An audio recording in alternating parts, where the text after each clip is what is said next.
Hello students, good morning. Welcome back to in our noble educational group Dantaramgarh. आज इस video में हमें पिछला जो लेसन अपना था, अपना लेसन थर्ड था जिसमें द गिटार प्लेयर हमने इस लेसन को बीच में छोड़ दिया था। इस लेसन के पीछे जो स्टोरी थी उस स्टोरी में हमने पढ़ा था कि किस प्रकार से दोनों जो राहगीर थे उन राहगीर वो पूरी रात्रि भर सोचते रहे और सोच करके उन्होंने अपने वापस अगले दिन जो वो लौटे तो उन्होंने पूर्ण स्पष्ट के साथ में किस प्रकार से वो उन्होंने जवाब दिया। और दोनों का ही जो रिप्लाई था उनका ये था कि आई वुड लव यू, अर्थात दोनों ने ये कहा था कि मैं तो आपसे ही प्रेम करूंगा। तो फर्स्ट जो राहगीर था, फर्स्ट जो पासरभाई था उसका भी रिप्लाई यही था और सेकंड जो पासरभाई था उसका भी रिप्लाई यही था कि आई वुड लव यू, अर्थात मैं आपसे प्रेम करूंगा, आपके सितार से मुझे कोई लेना देना नहीं है। आपकी सितार चाहे आप सितार का चाहे स्वर आपके पास हो या नहीं हो, चाहे आप सितार बजाए या नहीं बजाए, लेकिन हम तो आप ही से प्रेम करते हैं। लेकिन देखिए इसके लिए अब उस लड़की, क्योंकि लड़की वो नहीं चाहती थी कि वो सिर्फ उसी से प्रेम करे और उसके पास जो गिफ्ट्स है, जो कुछ उसके पास है उससे वो प्रेम नहीं करे। तो आइए इस वीडियो लेक्चर में हम आगे लेसन को स्टार्ट करते हैं। लेसन की अगली जो अपनी पंक्तियां वो इस प्रकार से हैं, यू डोंट अंडरस्टैंड डेज के ओकेजन तक कंप्लीट इस लेसन को हम इस वीडियो लेक्चर में इस कहानी को कंप्लीट करेंगे। तो देखिए आगे पढ़िए, you don't understand replied the girl. तो लड़की ने जवाब दिया, उस लड़की ने जवाब दिया कि यू डोंट अंडरस्टैंड, कि आप नहीं समझते हो, आप नहीं समझते हो, आपको पता नहीं है। आई एम ए म्यूजिशियन, कि मैं एक संगीतकार हूं, मैं एक संगीतज्ञ हूं। लड़की नहीं चाहती थी कि वो राहगीर सिर्फ उसी से प्रेम करे। उसने कहा कि मैं एक संगीतज्ञ हूं, which me do you love, अर्थात which me do you love, जिससे तुम प्रेम करते हो, जिससे which me do you love if you do not care about my music at all, अर्थात तुम मुझसे प्रेम करते हो if you do not care about my music at all, यदि तुम बिल्कुल भी अगर मेरे संगीत की अगर परवाह नहीं करते हो, तुम मेरे संगीत की परवाह नहीं करते हो और तुम मुझी से प्रेम करते हो, तो मैं, अर्थात ये तुम नहीं समझते हो कि मुझे क्या अच्छा लगता है। तो देखिए उन्हें राहगीरों ने जवाब दिया, ओह अरे, दे सेड, उन्होंने कहा अरे, did we give you the wrong answer. तो उन्होंने कहा कि did we give you the wrong answer, क्या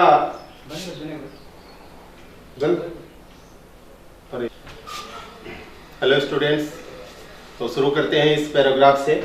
अपना पैराग्राफ जो हमने यहाँ छोड़ा था, you don't understand their days occasion. तो फिर से देखिए, you don't understand replied verb की सेकंड फॉर्म है। तो उस लड़की ने प्रत्युत्तर दिया, उसने ये जवाब दिया, यू डोंट अंडरस्टैंड, कि तुम नहीं समझते हो कि मुझे क्या अच्छा लगता है। आई एम ए म्यूजिशियन, उसने कहा कि आई एम ए म्यूजिशियन, अर्थात मैं एक संगीतज्ञ हूँ। विच मी डू यू लव, अर्थात जिससे तुम प्रेम करते हो। If you do not care about my music at all, यदि तुम मेरे संगीत की अगर परवाह नहीं करते, अगर तुम मुझे से प्रेम करते हो और मेरे संगीत की अगर तुम बिल्कुल भी केयर नहीं करते हो, तो इसका मतलब तुम्हारा ये जो रिप्लाई है वो सही नहीं है, और ये आंसर तुम्हारा सही नहीं है। तो देखिए उन राहगीरों ने जवाब दिया, उन्होंने कहा ओह अरे, दे सेड, उन्होंने कहा ओह अरे, did we give you the wrong answer, क्या हमने आपको गलत उत्तर दिया। डिड अर्थात सेंटेंस के स्टार्टिंग में हेल्पिंग वर्ब डिड का प्रयोग है, और डिड से जब हेल्पिंग वर्ब से कोई भी सेंटेंस शुरू होता है तो इसका कैसे हम ट्रांसलेट करेंगे। तो इसका उत्तर यस या नो में, did we give you the wrong answer, क्या हमने आपको गलत उत्तर दिया, अर्थात क्या हमारा उत्तर है वो गलत है जो हमने आपको उत्तर दिया। तो लड़की ने कहा यस। तो लड़की ने कहा यस रिप्लाइड द गर्ल। उस लड़के ने प्रत्युत्तर दिया, उसने जवाब दिया कि हाँ, कि तुमने जो उत्तर दिया है वो गलत है। तो देखिए वेल अच्छा what is the right answer. तो उन राहगीरों ने फिर कहा कि चलो ठीक है, अच्छा ठीक है कोई बात नहीं, what is the right answer, सही उत्तर क्या है, आप हमें सही उत्तर बताइए कि सही उत्तर क्या है। अगर हमारा उत्तर गलत है, अर्थात हमने जो आपको उत्तर दिया कि हम आपको चाहते हैं, आपके सितार से हमें कोई मतलब नहीं है, तो इसका सही उत्तर क्या है, कृपया आप हमें सही उत्तर बताइए। तो नेक्स्ट पेज की ओर बढ़ते हैं, पेज नंबर अपना 60 निकालिए। तो देखिए you must love me all together just as I am, all my gifts, all my possessions, everything I have been and ever shall be from now on। तो उसका जवाब था you must love me all together, you must love me all together, अर्थात आपको पूरी तरह से मुझसे प्रेम करना चाहिए। ये नहीं है कि अगर आपको मैं अच्छी लगती हूँ तो इसका मतलब ये नहीं है कि सिर्फ आप मुझसे ही प्रेम करें, आपको पूरी तरह से मुझसे प्रेम करना चाहिए। Just as I am, just as I am, अर्थात जैसी मैं हूं, all my gifts, all my gifts, आपको मुझे अपने संपूर्ण जो उपहार है, मेरे पास जो कि उपहार है, ऑल माई possessions, और जो कुछ मेरे पास में वस्तुएं हैं, जो सब कुछ मेरी वस्तुएं, जो उपहार है, उन सब को आपको प्रेम करना चाहिए। Everything I have been, everything I have been, अर्थात जो कुछ मेरे पास है, मेरे पास जो कुछ रहा है, and ever shall be from now on, और अब से जो कुछ मेरे पास होगा, उन सब से आपको मुझे प्रेम करना चाहिए। अर्थात लड़की का प्रत्युत्तर था, उसका रिप्लाई था, और उसने जवाब दिया कि आपको मुझसे पूरी तरह से प्रेम करना चाहिए। ये नहीं कि आप सिर्फ मेरे शरीर को देख करके और मेरे शरीर की तरफ आप आकर्षित होकर के और सिर्फ मुझसे ही प्रेम करें।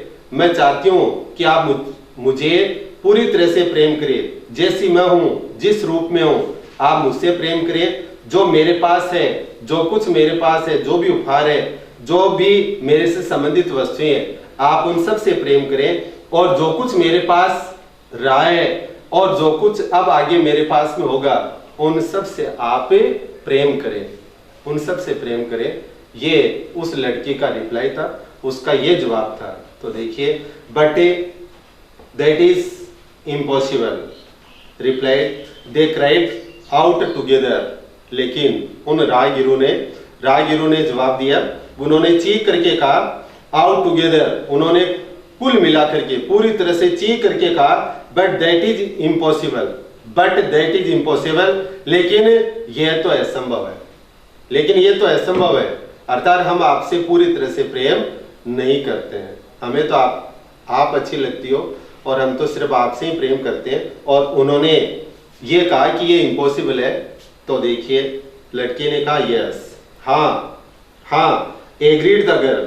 तो लड़की इस बात के लिए सहमत हुई, क्योंकि लड़की को पता था कि वो पूरी तरह से उससे प्रेम नहीं करते हैं। And choose a sad little tune, and choose, और उसने चुनी, क्या चुनी उसने, ए सैड लिटिल ट्यून, ए सैड लिटिल ट्यून, और एक दुख भरी एक छोटी सी धुन चुनी, टू शूट द ओकेजन, इस अवसर के उपयुक्त, शूट मीन्स उपयुक्त, इस अवसर के उपयुक्त उसने एक दुखी जो धुन थी, एक जो स्वर था, उसने अपनी इस गिटार में चुना, क्योंकि वो उनका जो रिप्लाई था, उस रिप्लाई से उन्होंने जो आंसर दिया था, उस आंसर से वो खुश नहीं, और उसने एक दुखी जो स्वर था, एक धुन थी, वो अपनी गिटार में चुनी, जो कि इस अवसर के उपयुक्त था। इस अवसर के उपयुक्त जो धुन थी, क्योंकि वो लड़की उनका वो जवाब सुनकर के वो दुखी, और दुखी होकर के उसने अपनी गिटार, अपनी सितार पर ये दुखी जो स्वर था, वही उसने इस अवसर के उपयुक्त चुना। इस प्रकार से इस कहानी का एंड होता है, इस कहानी का समापन, कि किस प्रकार से एक लड़की क्या चाहती है, वो लड़की क्या चाहती थी। तो इस लड़की में एक ऐसे इस प्रकार की एक वो लड़की चित्रण करती है जो लड़की चाहती है कि उसे उसका जो भी उसका साथी है, उसका जो भावी पति है या जो भी उसको जिसको वो लाइक करे तो वो उसको पूरी तरह से उससे प्रेम करे। लेकिन ये दोनों जो राहगीर थे उनका जवाब था वो सही नहीं था और लड़की ने राइट आंसर था उनको बताया। इस प्रकार से इस कहानी का एंड होता है। अब अपना नेक्स्ट जो पार्ट है इसका, इस कहानी का अपने नेक्स्ट सेकंड पार्ट हो रहा है इसका, और second first part the guitar player हमने लेसन को इसको कंप्लीट कर दिया। इसके बाद में सेकंड पार्ट इसका है स्वयंवर। सेकंड पार्ट इसका कौन सा है? स्वयंवर। ये अपना इसमें सेकंड पार्ट है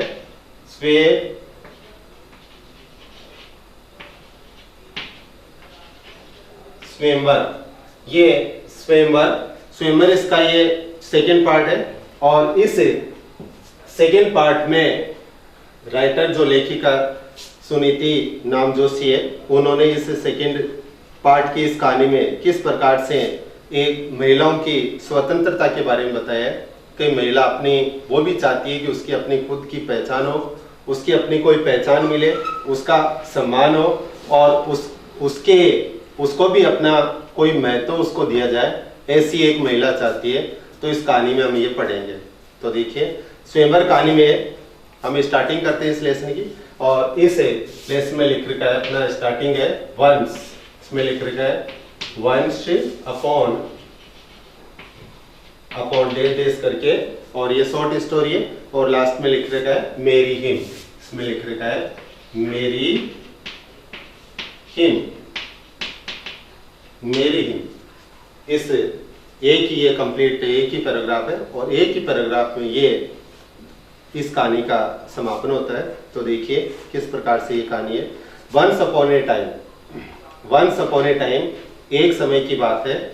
there was a little princess. एक समय की बात है, एक छोटी राजकुमारी थी। प्रिंसेस मींस क्या होता है? राजकुमारी। प्रिंस वाली राजकुमार होता है, और प्रिंसेस मींस होता है राजकुमारी। तो एक बार एक क्या थी? एक राजकुमारी थी। एक बार एक राजकुमारी थी। Who was good. Who means जो, अर्थात रिलेटिव प्रोनाउंस के लिए हु का प्रयोग होता है हु, जो। हु वाज गुड, जो कि अच्छी थी, जो माहिर थी एट विस्लिंग, सीटी बजाने में। और वह राजकुमारी सीटी बजाने में बहुत ही अच्छी थी, अर्थात सीटी बजाना उसको बहुत अच्छी तरीके से आता था। बहुत अच्छी तरीके से वो सीटी बजाती थी। तो don't whistle said her mother. तो जब वो सीटी बजाती थी तो उसकी माँ उससे कहती थी सेड हर मदर। तो उसकी माँ ने कहा डोंट विसल, कि सीटी मत बजाओ। उसकी माँ ने कहा कि पुत्री बेटी सीटी मत बजाओ। Don't whistle said her father. तो उसके पिता ने भी उससे कहा कि सीटी मत बजाओ। अर्थात उसके जो पेरेंट्स थे वो दोनों ही पेरेंट्स उसको फॉरवर्ड करते थे सीटी बजाने के लिए, और वो ये कहते थे कि तुम सीटी मत बजाओ। But the child was good at it. But लेकिन वो बच्ची, वो छोटी जो राजकुमारी थी, वाज गुड एट इट, अर्थात वो इस सीटी बजाने में बहुत अच्छी थी। वो सीटी बजाती रही। एंड वेंट ऑन विस्लिंग, और उसने सीटी बजाना जारी रखा। वेंट ऑन एक फ्रेजल वर्ब है जिसका अर्थ क्या होता है? वेंट ऑन, WENT, और वेंट ऑन ये एक फ्रेजल वर्ब है और इसका अर्थ होता है जारी रखना। अर्थात किसी कार्य को हम रनिंग में कंटिन्यूटी अगर पड़ती है किसी कार्य की तो उसको हम बोलते हैं वेंट ऑन। वैसे वेंट वर्ब की सेकंड फॉर्म है जिसका अर्थ होता है वेंट गया, लेकिन वेंट के साथ में प्रीपोजिशन ऑन अगर आ जाता है तो ये फ्रेजल वर्ब बन जाती है और इसका अर्थ हो जाता है जारी रखना। तो देखिए आगे क्या हुआ। But the child was good at it, लेकिन वह बच्ची इस सीटी बजाने में अच्छी थी।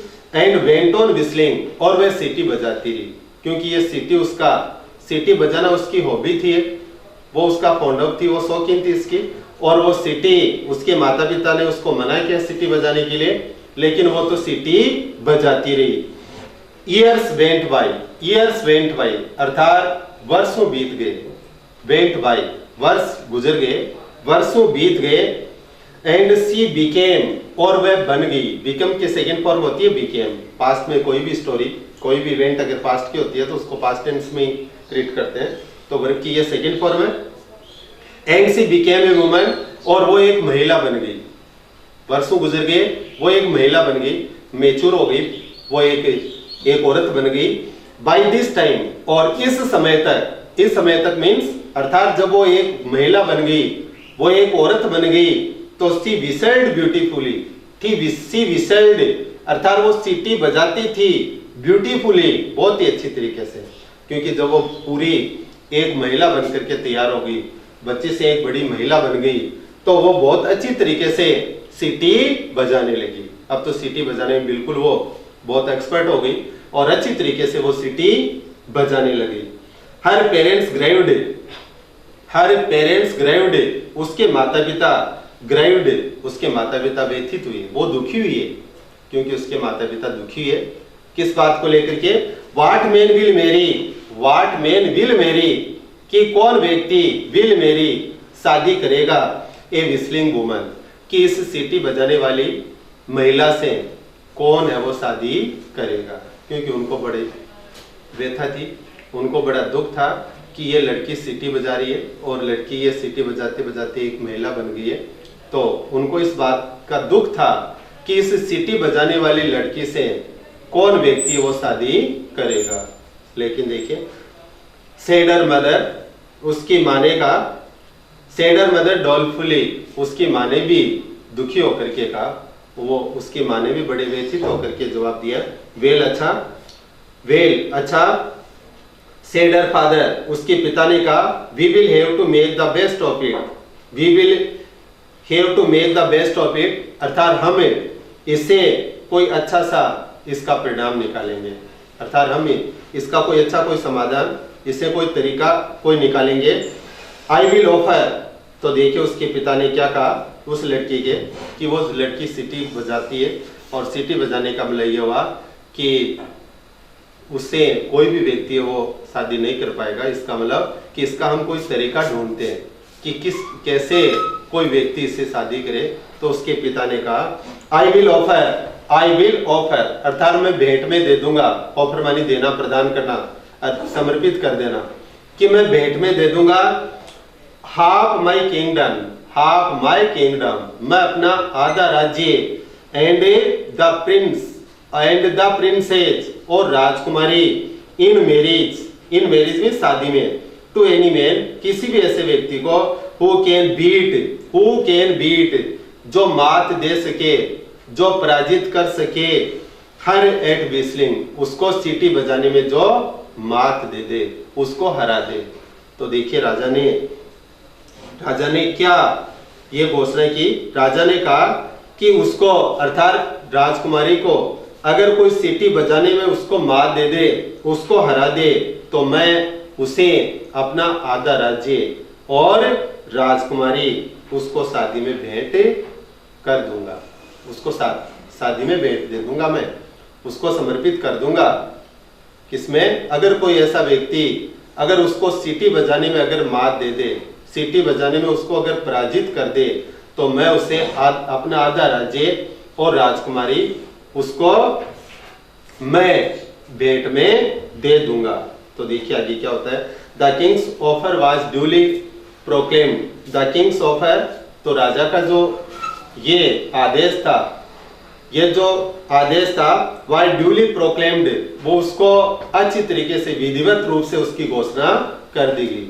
राजा ने जो ये ऑफर दिया था, राजा ने जो ये प्रस्ताव किया था, इस प्रस्ताव को विधिवत रूप से इसकी घोषणा कर दी गई, अर्थात पूरी प्रजा में यह घोषणा कर दी गई कि जो भी व्यक्ति सीटी बजाने में इस लड़की को अगर हरा दे, मात दे, तो वह अपना आधा राज्य और राजकुमारी उसको भेंट में दे देगा। तो इसकी विधिवत घोषणा कर दी गई। एंड सोन द पैलेस, और शीघ्र महल, तो देखिए जैसे ही वो घोषणा कर दी गई, घोषणा प्रोक्लेम्ड विश होती है, घोषणा, प्रोक्लेम्ड विश क्या होता है? घोषणा,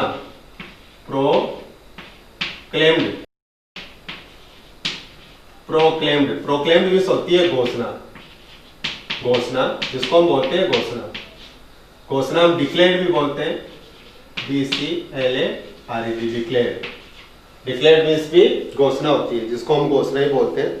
ये भी घोषणा ही होती है, तो उसने ये घोषणा कर दी। और एक अनाउंस्ड भी होता है, जिसको हम अनाउंस्ड बोलते हैं, ANNOUNCD। अनाउंस्ड मीन्स भी क्या होता है, घोषणा। इसको भी हम घोषणा ही बोलते हैं। तो देखिए क्या घोषणा की, तो अब देखिए जैसे ही तो राजा ने ये घोषणा कर दी कि जो कोई भी व्यक्ति अगर सीटी बजाने में इस लड़की को अगर मात दे देगा तो वह उसे अपना आधा राज्य और राजकुमारी भेंट कर देगा। तो देखो, the Kings offer was duly proclaim, तो राजा का जो ये आदेश था, राजा का ये जो प्रस्ताव था, उसको विधिवत उसकी घोषणा कर दी गई। And soon the palace was gemmed, और शीघ्र ही महल था वो जेम्ड, अर्थात लोगों से ठूस ठूस करके ठसाठस बिल्कुल पूरी तरह से वो भर गया। जेम्ड का मतलब बिल्कुल पूरी तरह से, बिल्कुल ठसाठस पूरी तरह से अच्छी तरीके से पूरा का पूरा वो महल था वो भर गया। किनसे भर गया? विद शूटर्स, विद शूटर्स अर्थात जो निशानेबाज थे, जो विवाह के इच्छुक जो लोग थे, उन लोगों से पूरा महल था वो पूरी अच्छी तरीके से भर गया। वाज बेटर, अब देखिए आगे क्या हुआ, विस्लिंग अर्थात जो निशानेबाज, जो सीटी बजाने वाले थे, सीटी बजाने में जो माहिर थे, विवाह के जो इच्छुक थे, उनसे पूरे का पूरा जो महल था वो टसाटस से भर गया। इट वॉज वेरी नॉइजी, अर्थात ये बहुत ही शोरगुल वाला स्थान था। यहाँ पर बिल्कुल महल में पूरी तरह से वो शोरगुल वाला स्थान हो गया था, पूरी तरह से शोरगुल था। मोस्ट वर टेरिबल, अर्थात वो जो शूटर्स आए थे, मोस्ट वर टेरिबल, अधिकांश तो बहुत भयानक थे, वर टेरिबल काफी ज्यादा भयानक थे। जो भी शूटर्स आए थे, जो उस लड़की को मार देने वाले आए थे, उनमें से अधिकांश तो भयानक थे। And a few were good, और कुछ ही ऐसे शूटर्स थे जो अच्छे थे, कुछ ही शूटर थे उनमें से अच्छे थे। But the princess was better, लेकिन राजकुमारी वाज बेटर, लेकिन राजकुमारी ज्यादा अच्छी थी। किससे ज्यादा अच्छी थी? अर्थात वो उन सभी जो शूटर्स थे रिसलिंग वाले, उन सबसे ज्यादा अच्छी थी। एंड बीट देम इजीली, और उन सभी को उसने आसानी से मात दे दिया, आसानी से उनको पराजित कर दिया। बीट मींस क्या होता है? मात देना। बीट वर्ब है, बीट का मतलब मात देना। किसको मात देना? मात देना, या हम इसको हराना भी कह सकते हैं, हराना, मार देना या हराना। तो क्योंकि वो राजकुमारी थी, इन सभी जो शूटर्स थे, उन शूटरों से वो सीटी बजाने में अच्छी थी, और उन्होंने सभी जो शूटर्स थे उनको मात दे दी, अर्थात उनको सीटी बजाने में उसने हरा दिया। नेक्स्ट देखिए अब क्या हुआ। द किंग वाज डिसप्लीज्ड, तो राजा था वो अप्रसन्न हो गया, राजा नाराज हुआ, राजा बड़ा दुखी हुआ। प्लीज्ड माने खुश होना, और डिसप्लीज्ड ये उसका परफिक्स लगा करके इसको अपोजिट किया गया। तो द किंग वाज डिसप्लीज्ड, राजा था वो नाखुश हो गया, राजा बड़ा दुखी हुआ। बट द प्रिंसेस सेड, लेकिन राजकुमारी ने कहा, राजकुमारी ने क्या कहा? तो राजकुमारी ने कहा, नेवर माइंड फादर, पिताजी आप चिंता न करें। नेवर माइंड, चिंता न करें, पिताजी आप चिंता न करें। क्यों? Now let me set a test, अब आप मुझे एक ऐसी परीक्षा लेने की मुझे अनुमति दें। And perhaps some good will come of it, और शायद इससे कोई अच्छा परिणाम निकल आए। पिताजी आप मुझे एक परीक्षा है वो सेट करने दे, एक परीक्षा आप मुझे नियुक्त करने दे, हो सकता है कि इससे कोई अच्छा परिणाम निकल आए, हो सकता है कोई शूटर्स उनमें से मुझे कोई मात दे दे। तो देखिए नेक्स्ट क्या होता है। Then she turn to the shooters, फिर वो उन शूटर्स जो थे, विवाह के इच्छुक जो निशानेबाजी थे, अर्थात जो सीटी बजाने में जो अलग अलग शूटर्स थे, टर्न टू द शूटर्स, तो फिर वो विवाह के इच्छुक जो लोग थे वहां आए हुए, उनकी ओर वह मुड़ी और उनको कहा उसने, डू यू एक्नॉलेज, और उन शूटर्स से, जो शूटर्स थे उनसे उसने कहा, डू यू एक्नॉलेज, क्या आप ये स्वीकार करते हो? उन शूटर्स से कहा उसे लड़की ने कि क्या आप स्वीकार करते हो that you were beaten Fairlie, that you were beaten Fairlie, कि आपकी अच्छी तरीके से, फेयरली माने अच्छी तरीके से, बीटन पराजित हुई, अर्थात क्या आप ये स्वीकार करते हो कि आपको अच्छी तरीके से मात दी गई है, आपको अच्छी तरीके से हरा दिया गया है, आप पराजित हुए हो? तो देखिए, अब आपको पता है कि इस पुरुष प्रधान समाज में और किसी महिला के सामने ऐसे अपनी पराजय, अपनी हार स्वीकार कर ले, ये पुरुष इसके लिए बिल्कुल तैयार नहीं होगा। तो उस लड़के ने कहा कि क्या आप अच्छी तरीके से अपनी पराजय को स्वीकार करते हो? तो देखो उन्होंने क्या कहा, नो, नहीं। उन्होंने कहा नहीं।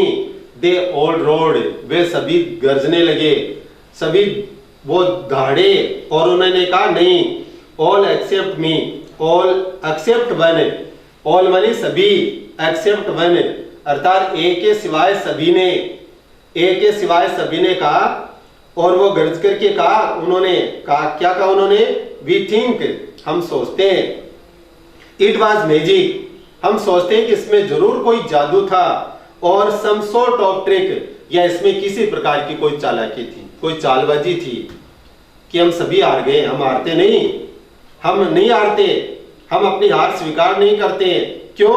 क्योंकि हमें लगता है कि इस हार के पीछे निश्चित रूप से कोई ना कोई जादू, या इसमें किसी न किसी प्रकार की कोई चालबाजी थी, जिसके कारण से हम पराजित हुए। इसलिए एक शूटर के अलावा सभी बाकी जो 6 शूटर थे, उन शूटरों ने तो अपनी हार मानने से इनकार कर दिया, और वो तो गरज करके उन्होंने कहा कि हम हारे नहीं है, कोई जादू किया गया है, या किसी प्रकार की कोई चालबाजी की गई है, जिसके कारण से हम पराजित हुए हैं।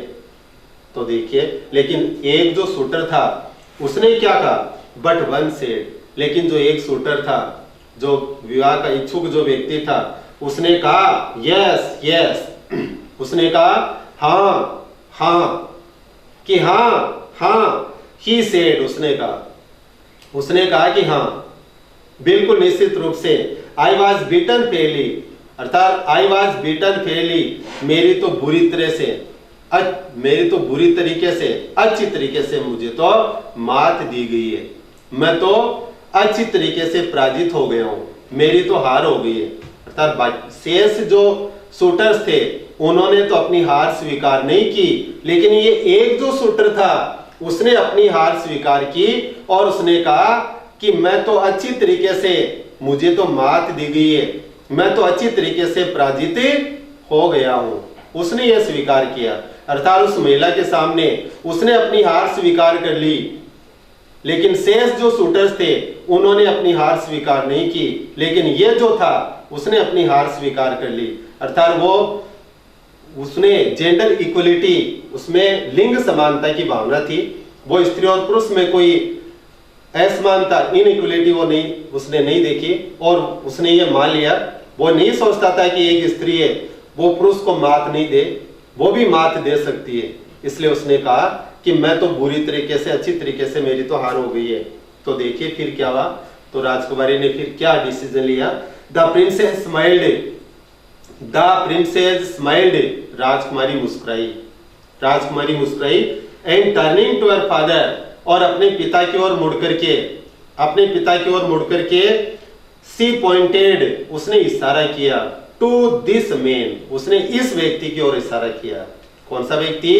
जिस व्यक्ति ने अपनी पराजय स्वीकार कर ली थी, जिस व्यक्ति ने यह कहा था कि मैं तो बुरी तरीके से, मुझे तो मात दी गई है, इस व्यक्ति की ओर उसने इशारा किया अपने पिता की ओर मुड़ करके, और उसने कहा if he will have me, यदि वह मुझे रखेगा, अगर वो मुझे रखने के लिए तैयार है, सी सेड, उसने कहा, तो उसे राजकुमारी ने कहा कि अगर if he will have me, अगर वो मुझे रखेगा तो आई विल मैरी हिम, तो मैं उससे शादी करने के लिए तैयार हूं, अर्थात मैं उससे शादी कर लूंगी। अगर वो मुझे रखने के लिए अगर तैयार है, वो मुझे अपनी पत्नी बनाने के लिए अगर तैयार है, तो मैं इस व्यक्ति से शादी करूंगी। अर्थात उस महिला को, उस राजकुमारी को वही व्यक्ति अच्छा लगा। सभी शूटर्स थे, सभी शूटर्स ने, हालांकि वो हार गए थे, उनके अच्छी तरीके से पराजित हो गए थे वो, लेकिन उन्होंने अपनी हार नहीं मानी। लेकिन ये एक जो शूटर था उसने अपनी पराजय स्वीकार कर ली और उस राजकुमारी को यही शूटर था वो अच्छा लगा और इसीलिए उसने उसी शूटर से शादी की। इस प्रकार से इस कहानी का समापन होता है। आज के इस वीडियो लेक्चर में इतना ही। नेक्स्ट अपना जो वीडियो होगा उस वीडियो में हम इस लेसन के जो टेक्सुअल क्वेश्चंस हैं उन क्वेश्चनों को हम सोल्व करेंगे। तो थैंक्स, जय हिंद, जय नौबत।